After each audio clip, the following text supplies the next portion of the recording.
Hey, I'm Robert Rushing. And I'm Joe Brown. And we're the Old Government Guys.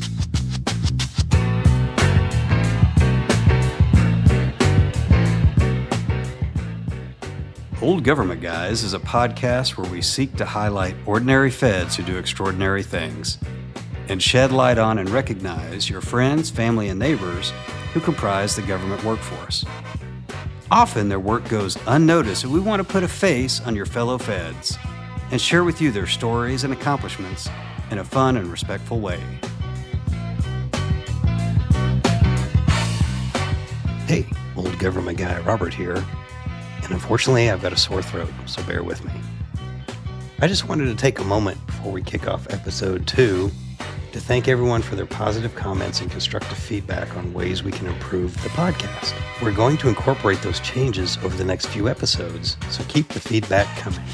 We will endeavor to continue to improve the podcast and your listening experience. Our goal is to publish an episode every 2 weeks, so be sure to like, follow, or subscribe to ensure that you receive the latest episode as they drop. And please tell a friend about the show. Thank you so much, and now on to episode 2.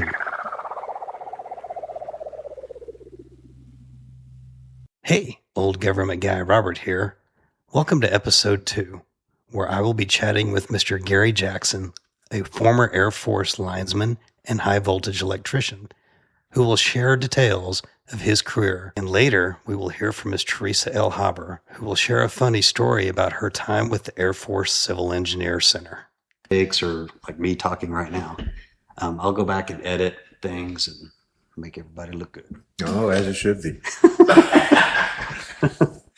All right. It's going to take a lot of editing on this side. Well, when I get to Hartman, the joke was I'm going to introduce him. Hey, this is Dean Hartman. Beep. And you've just heard from Dean because he's got the sailor mouth. Yeah. Oh, boy. All right. Hey, Robert here, one of the Old Government Guys, and I've got the pleasure today of sitting down with Mr. Gary Jackson. Gary, I think I've known you, I don't even know that, I'm not going to do the public math, but it's been a minute. It's been a long time. It's been a long time, and I appreciate you sitting down with me. Gary, let me just ask you a couple of quick questions to just kind of kick this off. About how long were you a Fed? Did you work for the government, military and civilian? Okay, I was drafted into the military in 1972 and took my draft notice straight down to the Air Force recruiter and told him I didn't want to go to Vietnam. So he asked me a question, what I want to do, and they had this guaranteed job program. And I said, I don't know. I'd always worked outside, played baseball outside, and so it was always out in the summer. And air conditioning sounded pretty good to me at that time. And I said, well, I don't know, how about accounting, something like that? And he went back and looked through his roster and came back. He said, how about high voltage lineman? And I said, okay, that sounds good. I had no earthly idea what it was about. Idea. Right. Yeah. And so that's how I started. I spent 10 years in the military working as a lineman. Was stationed at Cannon Air Force Base in New Mexico. Oh. And Holloman Air Force Base in New Mexico, and then up in Alaska, and then got out when I was stationed at Gila Bend, Arizona. Now, when I left, I swore I'd never have anything to do with the government again. And I was in Houston, working in Houston, went back to school, and came back and started working civil service in 1982. And started out at Kelly and ended up working for another 35, 40 years. Oh, wow. In federal service. That's awesome. That's a long time working for the Fed. It was a long time, yeah. And it's funny, I've also interviewed someone else who almost exactly mirrors like how they became a Fed. I was like, well, Vietnam's going on. Right. Yeah. So that's a good deal. So tell me a little bit about what does a high voltage electrician or a lineman do? Okay, we were responsible for the distribution of the electrical system at the bases. Mm-hmm. Now, back then, I know today a lot of things are contracted out, but back then we did everything. Mm-hmm. And so from the construction to the maintenance, we did it all. So we have a distribution voltage of like 15,000 volts. Everybody knows that they have 120. They plug stuff in, and just like you plug your stuff in here, 120 volts, 240 volts in the household. And so there's transformers that transform that voltage, 15,000 or whatever it is, down to the working voltage of 120, 240, or 277, 480, whichever one it is. And so we were responsible to maintain that and also do new construction and stuff like that. So we ended up that once I got out of the military, did the same thing as a contractor. And when I came back as a lineman. But that led to some other things that we'll talk about. All right. So would you say that job may be a little dangerous? It was a little dangerous, yes. And one of the great things about it was when I was in tech school, we started out with 32, technical school, learning how to be a lineman after basic training.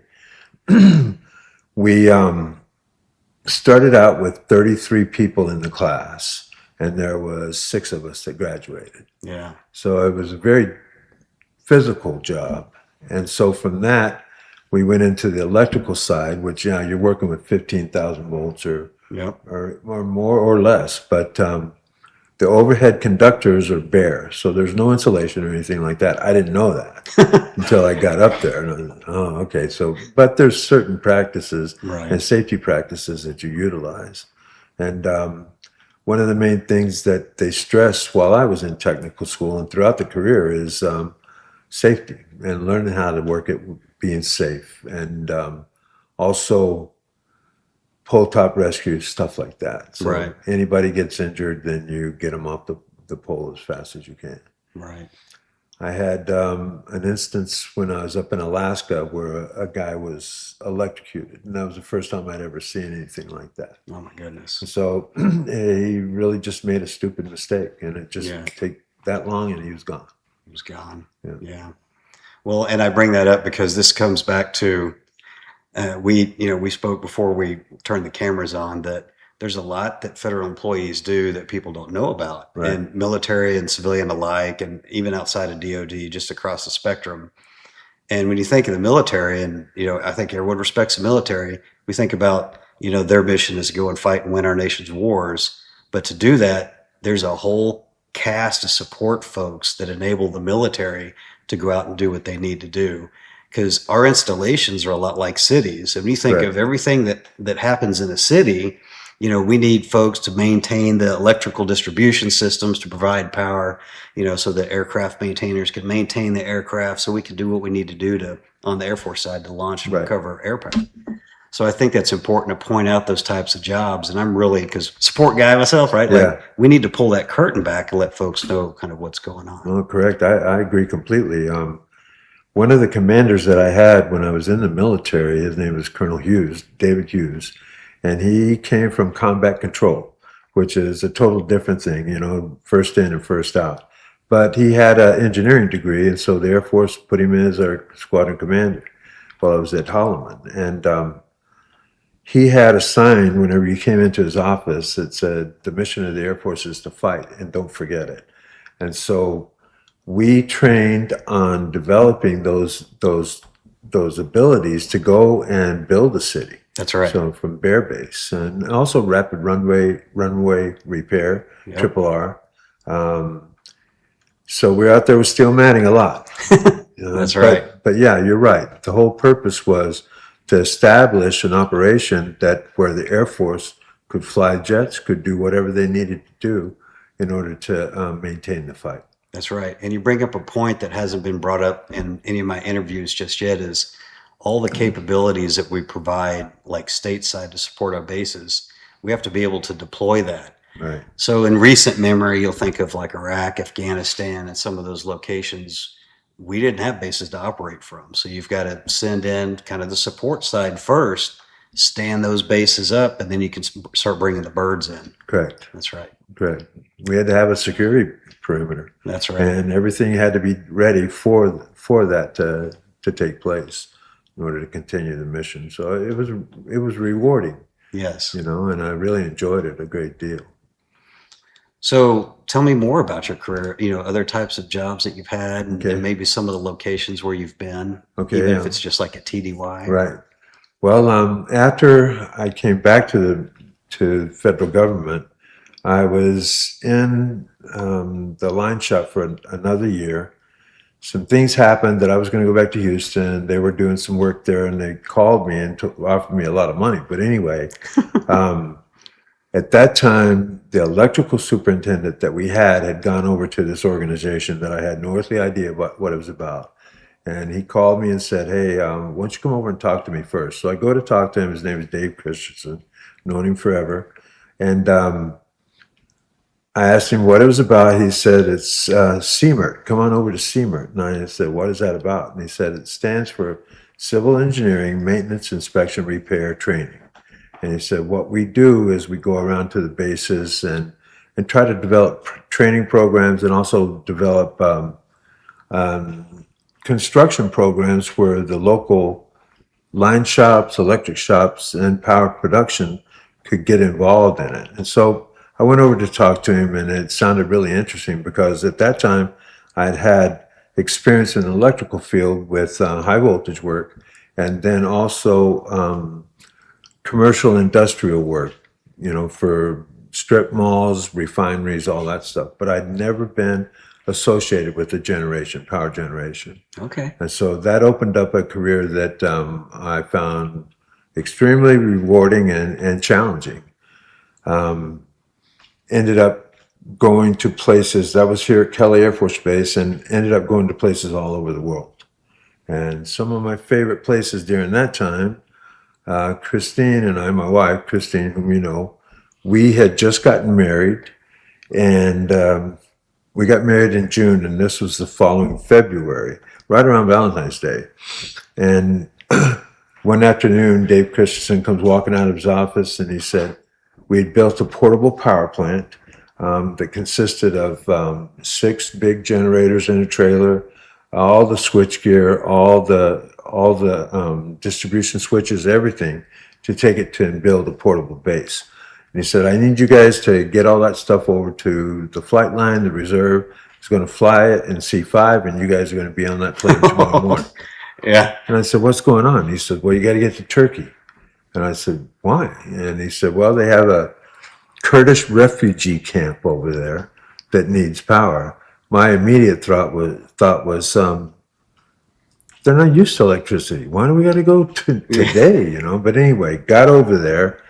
And as soon as we got off the plane, we recognized they had a gigantic tent city. And it was still secret at that time. It was called Operation Provide Comfort. They had people from all over the NATO that was there flying planes, France, Britain, and us, just maintaining the airspace over Iraq after Desert Storm. So we worked around the clock. We got all that done. They put us up in a 4-star hotel in Ankara, Turkey, Italian marble, everything. And we come walking through the lobby every day, just all greasy and everything else. And so finally the manager of the hotel gathered us up in a corner and said, hey, would you guys mind using this service elevator over here? So worked out great for us. So Yeah. But yeah, that was a lot of fun. So CMERT was really challenging. And then when they closed down Kelly Air Force Base, they offered me a chance to go to either Tyndall or Dover, Delaware, or Travis Air Force Base.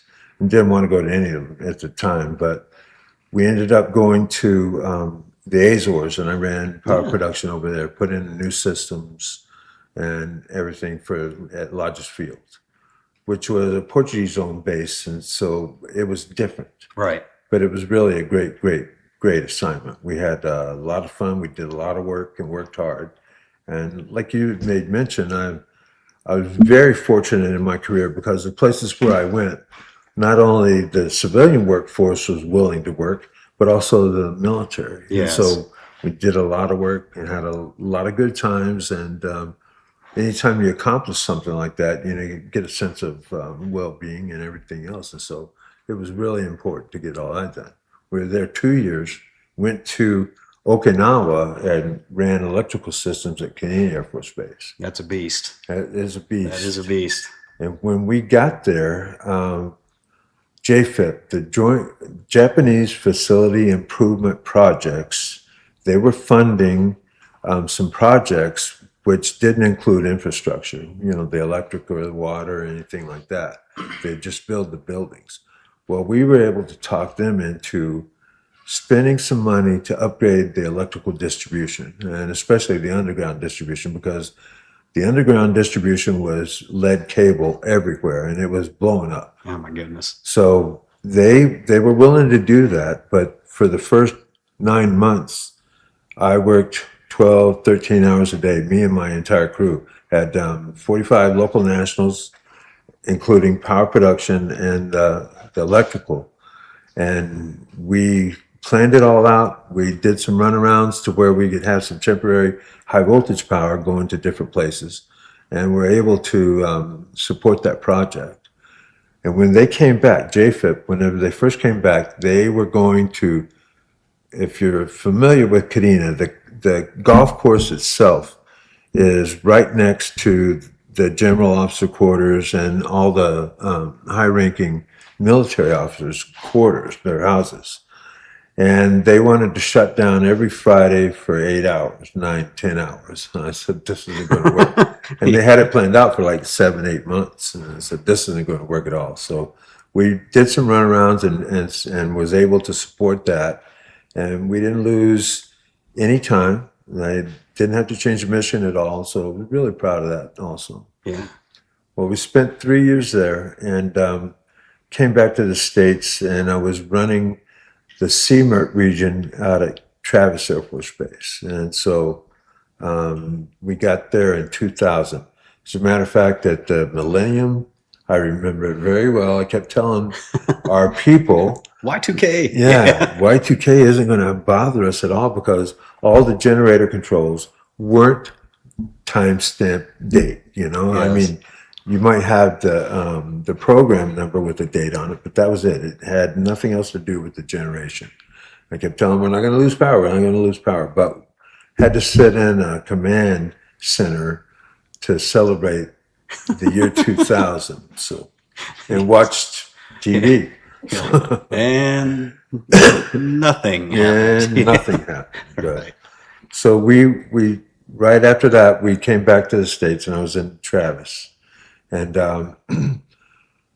stayed there. Christine had an opportunity to come back to San Antonio, working civil service also, and I'm sure she'll tell you all about that. But in 2003, she came back to San Antonio, so we had the two households going for a while. Yeah. And then in 2006, I retired.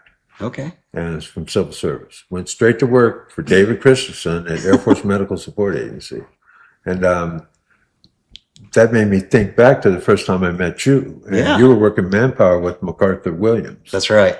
And Mac. Right. Yep. Mac was our assistant manager here at Kelly until they closed it down. And I think that's when he went over to manpower. He might have gone someplace else first before he ended up over there. But he was a good guy. He was. We had a lot of laughs and worked hard together. But in 2006, I retired from civil service, started working as a contractor running the electrical program for Air Force Medical Support. So I'd go to every health facility that we had, take a look at all the electrical system and see if anything needed to be changed or needed to be upgraded, whatever it was. And then put together the project and manage the project, contract it out, and manage the project to get it all updated. So did that up until I was telling Joe, I think it was 2018. I can't remember for sure. Oh, wow. And went ahead and retired from that also.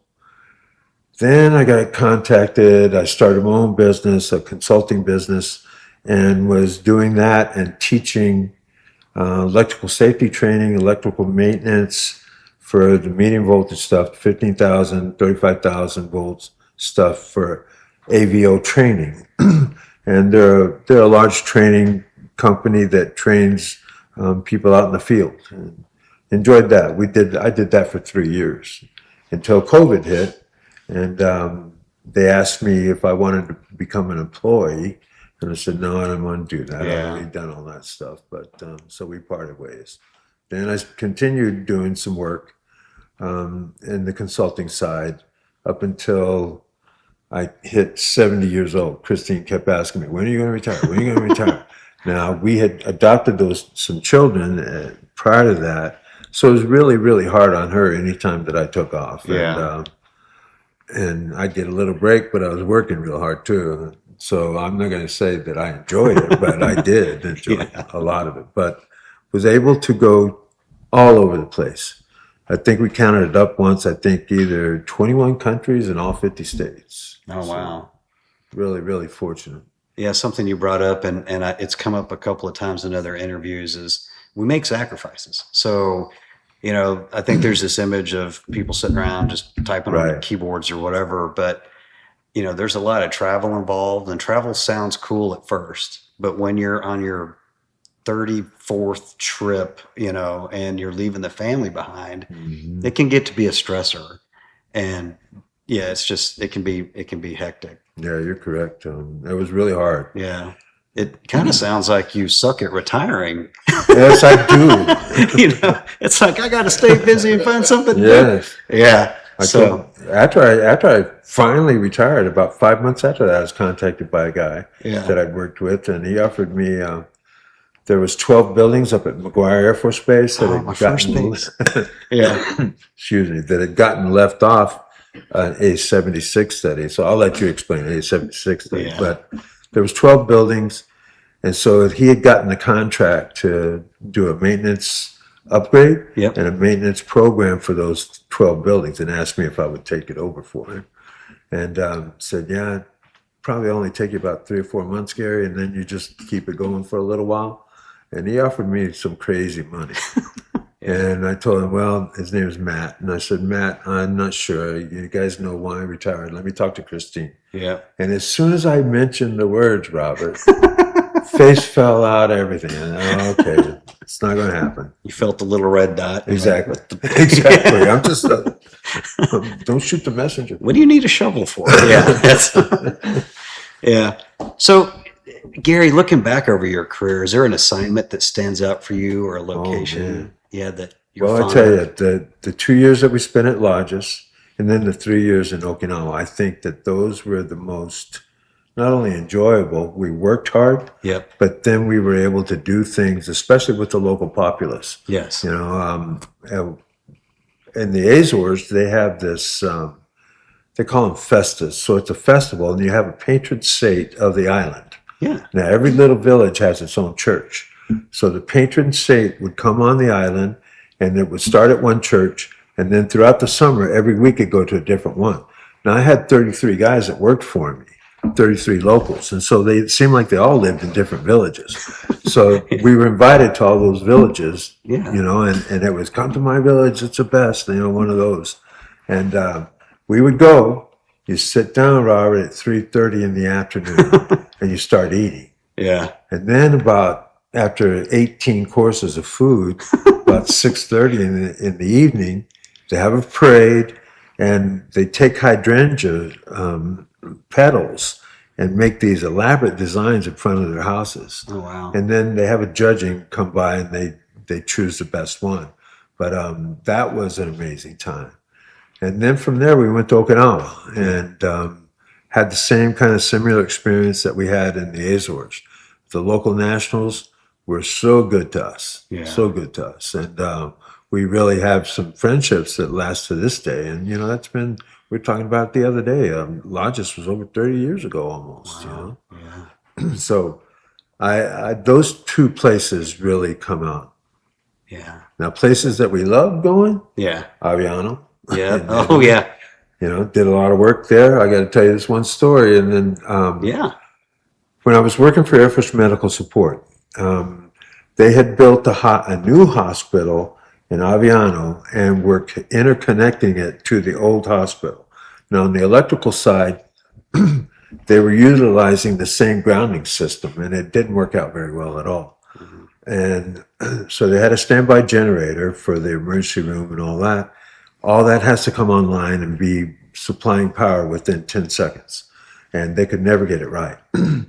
And so we had put together a project, and the contractor, he couldn't get it right. He hired people from the States to go over there to see about it, and they could never get it right.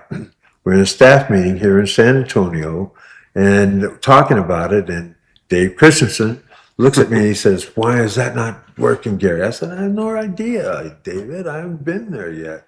He says, I want you to go fix it. I don't care what it takes. And I said, okay, but I'm going to tell you, I'm taking Christine with me, and we're going to spend 2 weeks at least. Yeah. You know, going to take me some time. He says, I don't care what you do, just go. So we did. We went to Italy, and we'd been there before, and we really enjoyed it. And so got on base and walked out and talked to the Italian engineers. They told me what was going on.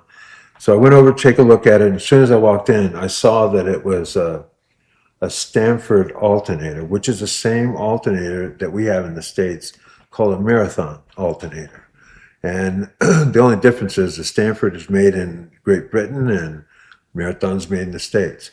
But I also know about their circuit cards and how to adjust them and stuff like that. So I found the voltage regulator card, and I noticed on it, it had a ramp time for the voltage.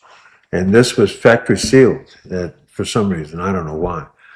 But I put my meter on everything, and the speed came up real quick, like it's supposed to with the standby generator. Right.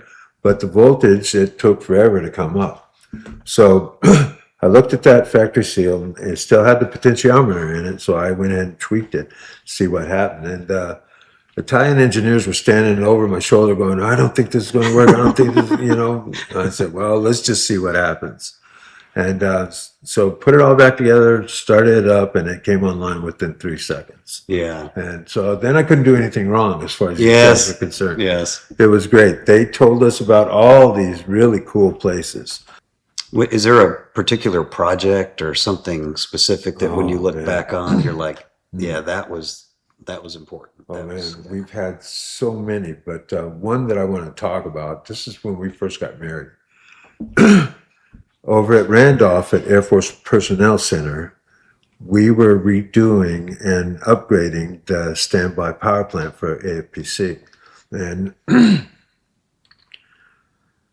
it was a long work day, very long work day. And we were in the process of getting everything replaced.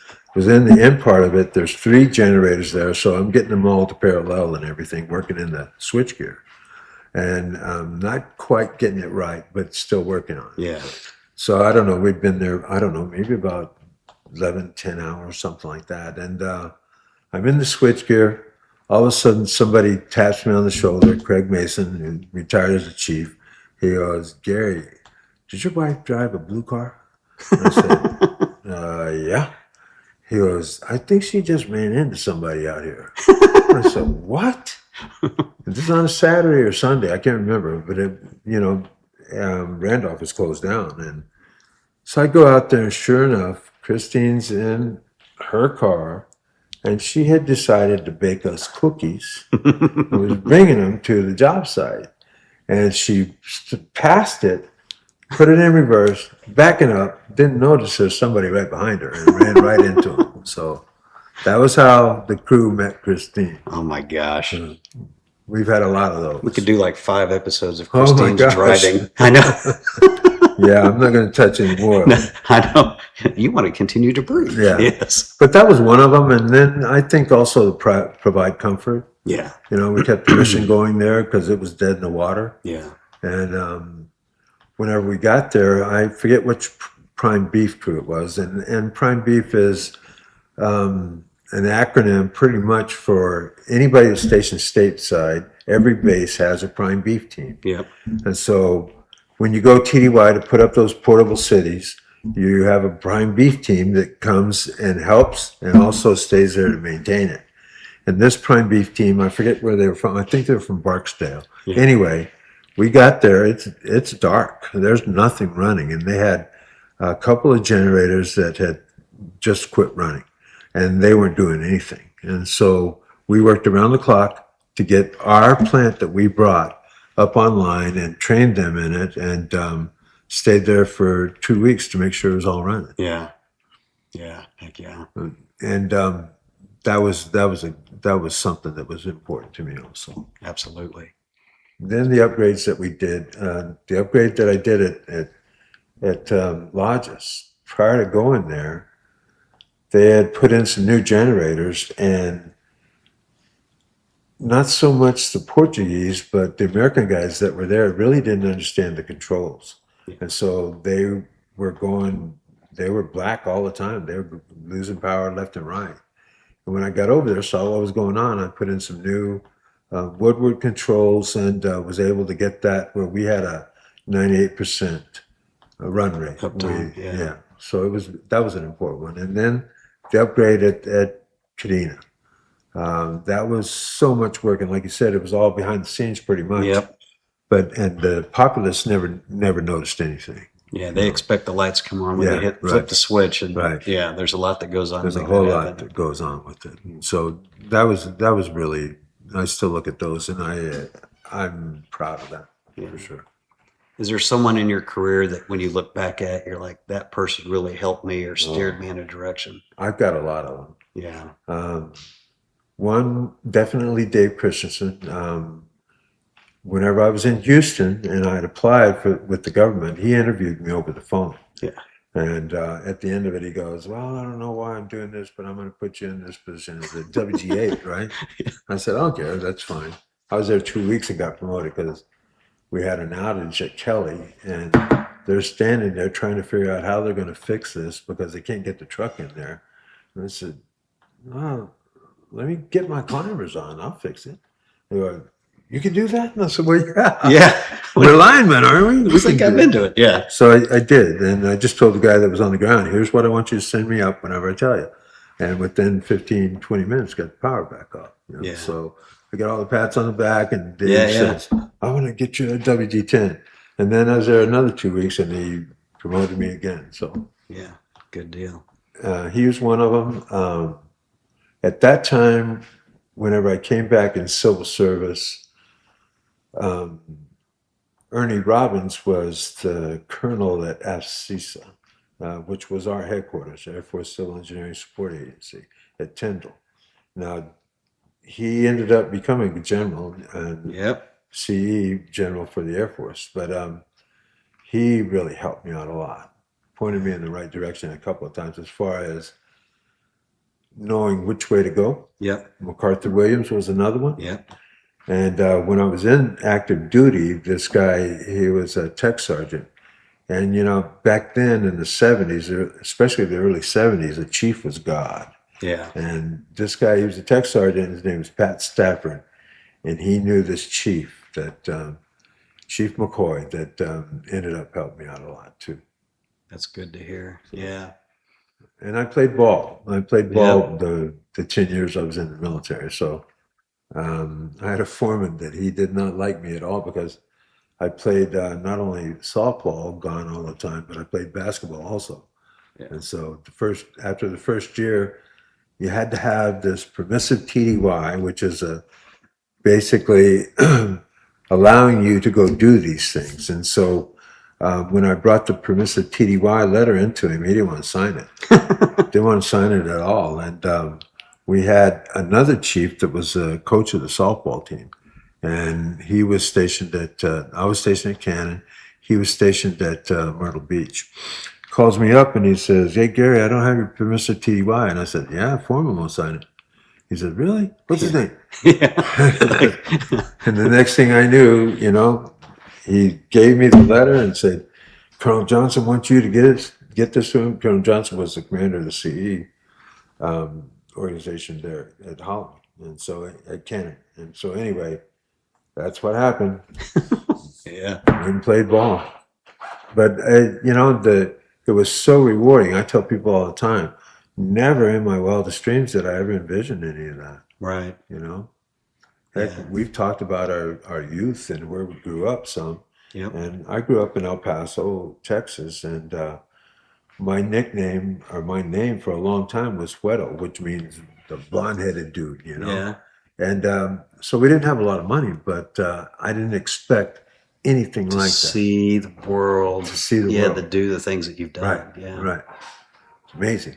It is. It's such a good opportunity, especially if you're willing to move. Yes. So I have to ask, you know, we'd like to poke a little fun at ourselves too. Can you think of a time when you got a phone call or received an email and it just kind of made you go, "Are you kidding me?" Like I call it like the government call. Yes, yes. Yeah. When I first started at Kelly in the line shop there, I get a work order. They give me like 3 or 4 work orders. Yeah. By 9 o'clock, I'm finished with them. Yep. I'm coming back trying to get more. And that lasted about maybe 10 days, something like that. And so I came back to get another work order, and the work leader brings me in to his office. And he says, Gary, I need you to slow down. I said, what? Yeah. He says, you're making all the rest of us look bad. And I said, what? Yeah. I said, I can't slow down. You're talking to the wrong guy. Yeah. If you want me to slow down, you're going to have to get rid of me. Yeah. But that was kind of the attitude with some of the guys. Yeah. Now, all the shop wasn't like that. Yeah. But a majority were. Yeah. And so we had guys, and if anybody's associated with electricity, you'll know this. We had guys in that shop that did not know the difference between 277 volts, which is a phase to neutral on 277 480 volt system, or 120 240. They didn't know 240 and 277 what the difference was. Now 240 is a phase to phase for a regular service, for 120 240 volt bank. So it was a experience. Yeah. Yeah. I was glad to get out of there. I'll be honest. Yeah. I was very glad to get out of there. I understand. But yeah, that was the worst one.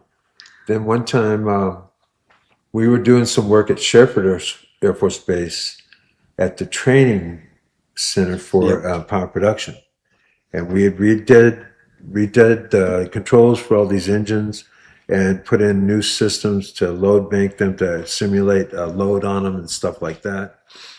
And we were close to being finished, and we didn't have all the tools that I needed. And I kept telling David Christensen, and Mac and MacArthur Williams, we need to get some tools. I gave him a tool list, everything. And so I was going over to the local CE borrowing tools all the time. Well, somebody called back and told David, right? You got guys, you CMERT, you're supposed to be this and that and this and that. And you got guys coming over here borrowing my tools. So I needed a crimper to finish out the job. This is all I got left, and now we've got to crimp about 500 cables, but that's all we needed.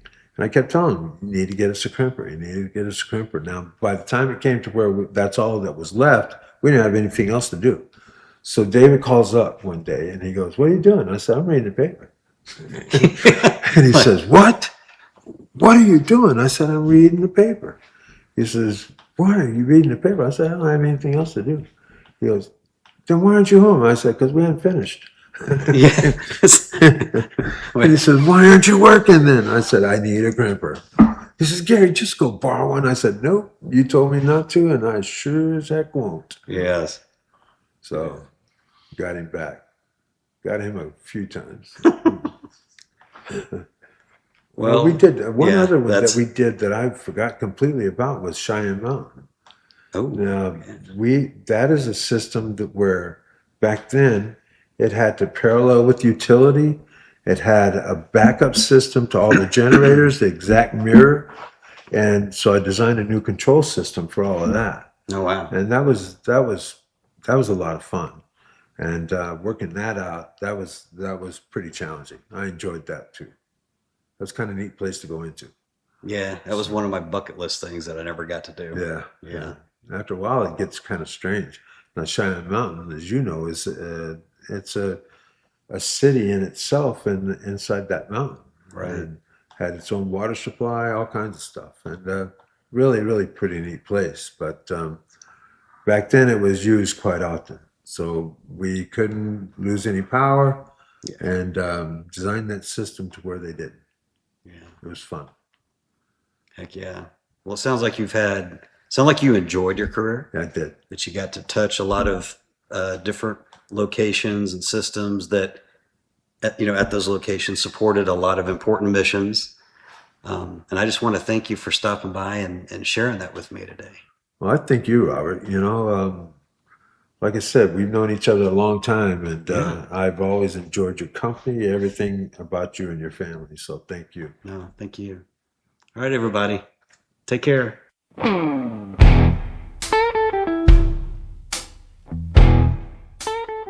Hey, Robert Rushing here, and I just wanted to take a few minutes to introduce Bo Bloomer. He's with the Checkmate Realty Group, and let Bo tell you a little bit about what it is he does.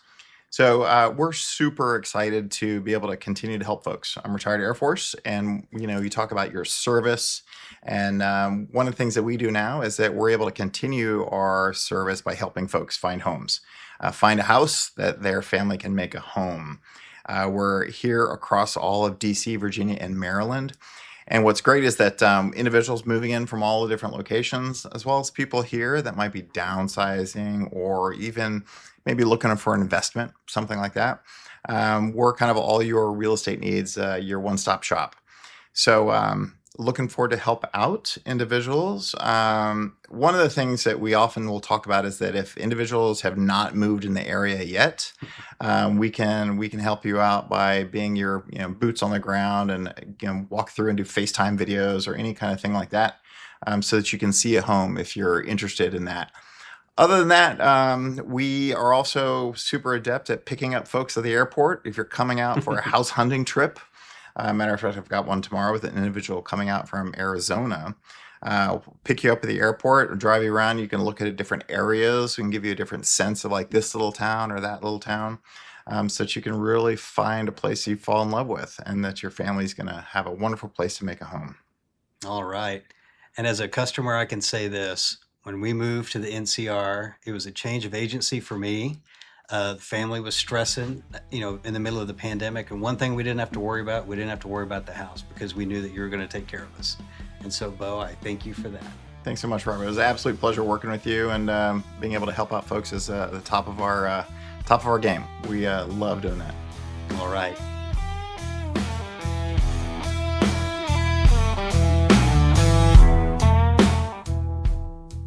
Thick skin, I guess you could say that, regarding these rejections that we get. All right, so then he comes. I had like 2 or 3 branches. I forget, 3 branches, 3 offices under me. So this other person comes over to me and asks the same thing, but again, he's not GeoBase. He's in another branch. Nothing to do with GeoBase. Nothing to do with GeoBase, but he comes to me. And this is after I had already been in Robert, because it was that time of year, right? So he comes and he asked me if he could attend the ESRI because he's doing some analysis and he's talked to the GeoBase folks a couple of times. So there's some connection there. He wants to go to the ESRI conference. And I said, oh, you know what? Robert's going to have my bag. And I'm going, sorry, John. I really can't see a reason for you to. I mean, it's maybe next year to see if you're going to get more involved with this. Let's look at it again that next year. So, no to him. Then I go on leave. Right, I go on leave for a week. Granted, I told him no. Go on leave. I come back and find out that John is on the TDY to the ESRI conference. So get out of my office in Cube Land, even though, it has higher walls, but everybody can hear you. Go straight into Mr. Rushing's office. He always has an open door policy, right? Yeah. So I'm there at the door, and I'm not sure if you really noticed my demeanor. And I go in, I said, I understand that so-and-so is at the ESRI conference. And he goes, yeah. And I said, do you recall? Do you remember that I actually requested for me to attend? And you said no? And I'm not sure, did you forget? No. You didn't forget. Okay, you didn't forget. But why did he let that other person that works for me, not related to the GeoBase? And he knew I was upset. Oh yeah. I was upset. You were upset. Yes, I never let him forget. Anytime it would come up, I would say, "Oh yeah." Do you remember the GeoBase conference? So the following year, I did go to the ESRI conference, and I did attend all the sessions, and it was very, very educational for me, I must say. And yes, it was fun. Yes. So I have a story I want to tell about our TDY to Wright Patterson. Okay. So in the civil engineer world, there's a functional advisory council that is led by at the time, the deputy Air Force civil engineer, who's a senior executive, so a member of the SCS Corps. And it's all volunteers, right? So there's volunteer panels, different groups are put together that take a look at civilian policy. And I was a panel chair. And I had asked you to help me. I was workforce management panel chair at the time, I think. And I'd asked you to help me out with some of the volunteer work. And another fellow named John Steele, so shout out to John, who turned out to be a hoot. So one of these days I got to track John down. And like you guys had never met. This is the first time we all kind of met in person. And so we get to Wright Patterson, and we briefed Miss Balkus on our initiatives. We were the best panel by far, and my philosophy was I didn't want to get up there and talk because I was GS-15, I already made it, and I wanted you all to have kind of FaceTime with the senior leaders. So, you gave your portion of the presentation, John gave his portion of the presentation, and we had a good time. We really bonded as a team, and we got to meet John and get to know him better. Well, when it came time to leave, we'd been giving each other grief all week, and it turned out we were on the same flight, and we were on the same, flight from, Dayton to, I don't know, Chicago, whatever it was. And we had the connecting flight, and then we kind of went our separate ways. And I got off the plane, and I was texting John, as we're taxiing around. I said, hey, because I didn't see you on the flight. I said, have you seen Teresa? He said, oh, yeah, she's the back, she's wearing the stewardesses out because she's asking for drinks every 30 times, every minute. And I saw her and her wig's all jacked up. And I was laughing. I'm like, I don't even know this guy, But it was a group text, right? Yes, I was going to. Yes. And I was reading this and I'm going, what in the world? But yeah. Oh, that was a group text. That was a good time. But oh my gosh. Yeah. He was fun. But he barely knew me, right? And he's just throwing barbs left and right. That was hilarious because I'm like, well, I don't think Teresa wears a wig, Or drinks. Or drinks, yeah. No, not at all. Right, not at all. Guard your drinks. But other than that, not at all. Not at all. No, I think this is just another example. Like, we work hard, we play hard. Yes. We always took the mission and our work serious. And I think to let off steam, after hours, we'd all as teams, we'd go out and we'd have dinner, or we'd talk about, the day's activities. But I always appreciated, I knew, like, I got to meet you working at AFCEC, and I always appreciated your dedication to the mission and how serious you took everything. And, we would, and even I was guilty. I throw you all kinds of crazy stuff like, I think Teresa will figure this out, and lob it over the fence, and you did. And I just want to thank you for, for all the dedication and the time and bringing your expertise to the table and sharing some of the funny stories that we had to share together. There's many more, but these are the ones that we'll tell today. Yes. Yes, absolutely. We'll set those aside for another day. That's right. And Teresa, so just thanks for stopping by. Thank you so much. And sharing thank some you for time doing with this. us. And Yeah. I'm sure there's a lot of good stories out there. Lots of good stories.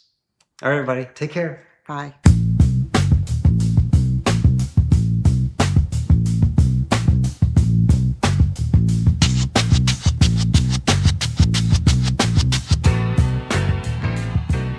And there you have it. We've just wrapped up another episode of the Old Government Guys, a Rapid Point studio production. We're always on the lookout for new folks to highlight, so if you know someone who deserves to be recognized, let us know. If you have any questions, comments, or suggestions on how we can make the show a little better, we'd love to hear from you. Please reach out to me or my cohort at OGG@rapidpointstudio.com. Old Government Guy Robert here. Just wanted to thank you for tuning in. Please be sure to like, follow, or subscribe, and make sure you tell a friend about the show. It's our goal to be your third favorite podcast, so keep the suggestions coming in as we work to mature our platform. And once again, thanks for tuning in.